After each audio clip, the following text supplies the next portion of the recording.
Hello traders, I have Bajaj Finance over here and I'm going to show you an awesome trade on the daily chart.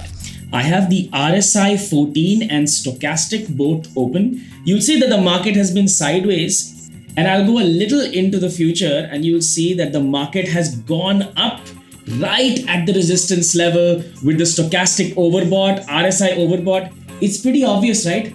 Two indicators, RSI, stochastic, both giving me overbought. I will short at 3700 and let's see what happens into the future. Oh, the market goes to 4200, 4400, 4600, 4800 and all the way to 5250. What did I do wrong?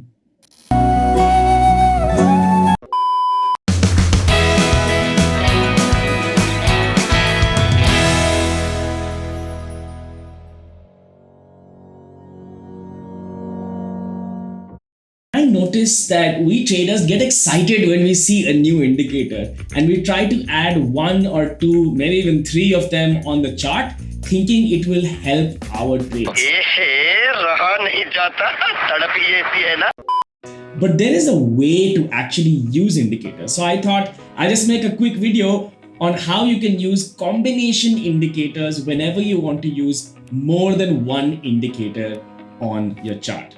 So the first thing you need to know, guys, is that there are four types of indicators. There are trend indicators, momentum indicators, volume indicators, and volatility indicators. Now, these are the indicators within each of these categories. Basically, you don't want to use the same type of indicator twice. So you don't want to use two trend indicators on your chart. You don't want to use two volatility indicators on your chart. You can combine a volatility and volume or trend and momentum. That's fine. But don't use the same kind in the same category because it just won't work. It's the same thing measured twice.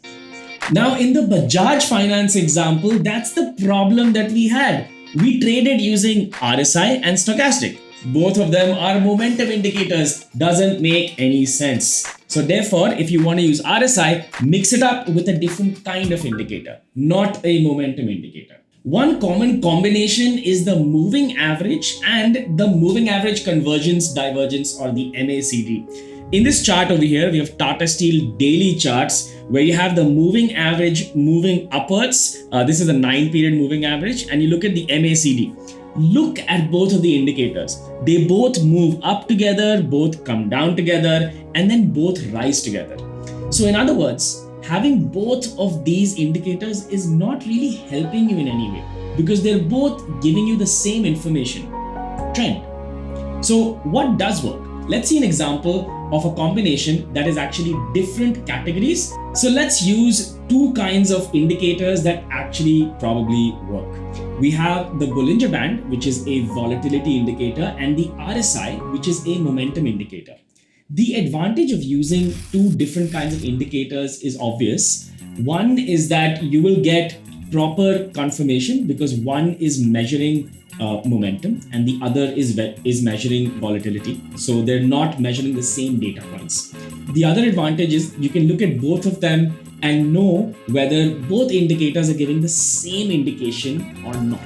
Why don't we understand this with an example? Let's suppose our hypothesis is that when the Bollinger Band is above the upper band, so when price crosses the upper Bollinger Band and the RSI is at 70 or above, we will short. Let's see if this is true. I have Reliance Industries daily chart over here with me, and I have the RSI and the Bollinger Band both plotted.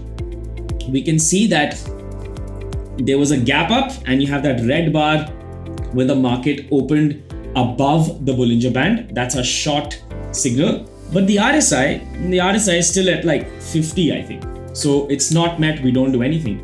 We have a breakout and you have one candle which is clearly above the Bollinger Band, which is our short signal. And you have RSI, which is above 70. Again, our short signal. This time, let's assume we went short. The market went sideways for some time and then collapsed.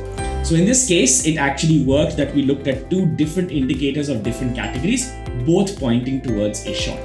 Now, one word of caution here, this is not an actual trading system. When you're backtesting an actual system, this information will help that you pick indicators which are of two different categories and not the same. This is just to show to you that picking different categories actually works. This time I have Biocon as an example on the daily charts, and I have RSI and Bollinger Band plotted. If you see, the market is sideways and then falls. So there's a big gap down, and we are below the Bollinger Band. Now at this point, our RSI is also below 30, which is our buy signal. And Biocon is also below the Bollinger Band, which again is a buy signal. Notice it took a few candles this time. It wasn't immediate. But in the future, the market actually bounced from that 365 level to the 400 plus level. The next example is a moving average and the on balance volume indicator. One is a trend indicator and the other one is a volume indicator. So I know the moving average is a very popular indicator. So the long-term investors might use a 200-day moving average. Short-term guys might use 25 or 50. And the on-balance volume just basically looks at volume and a little bit of momentum. It's a combination of both. So let's see how we could use this hypothetically. Supposing the market closes above the 50-day moving average, that's when we can buy. And the OBV is actually rising, which means that the momentum is up. So let's see both of these things. The OBV should be rising and the market should close above the moving average.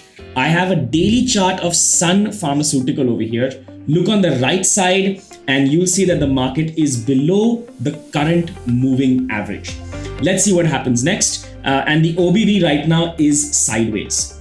So I'll go into the future by scrolling ahead and you'll see, great, the market has closed above the moving average.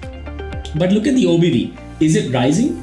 It's not. It's actually sideways. So the OBV doesn't confirm the buy signal. In this case, the market goes sideways and then falls quite a lot actually. And then the market closes above the moving average right there. You see that? And there's a lot of selling, so there's a big wick. So we've closed above the moving average, which is buy, but look at the OBV. The OBV is actually moved up. So that confirms our buy signal. Let's see what happens after that. Market goes down actually, but then eventually moves up. So I hope that made sense. You can combine two different kinds of indicators, create a hypothesis, and then backtest and create a strategy. Remember, what I showed you today is step one. None of these were actual systems, but they will get you started on hypothesizing how to use combination of indicators properly. Don't be a fool and use the same category of indicators on your chart. Mix them up and create something magical.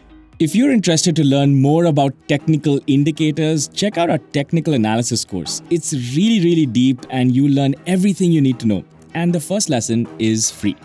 If you have an interesting system or some more information that you can give, put it in the comments below. If you have any questions, we'll be happy to answer them. Don't forget to like and subscribe. Otherwise, how will we get the energy to make more videos for you? Hope you enjoyed this. We'll make more videos in the future. See you. Bye-bye.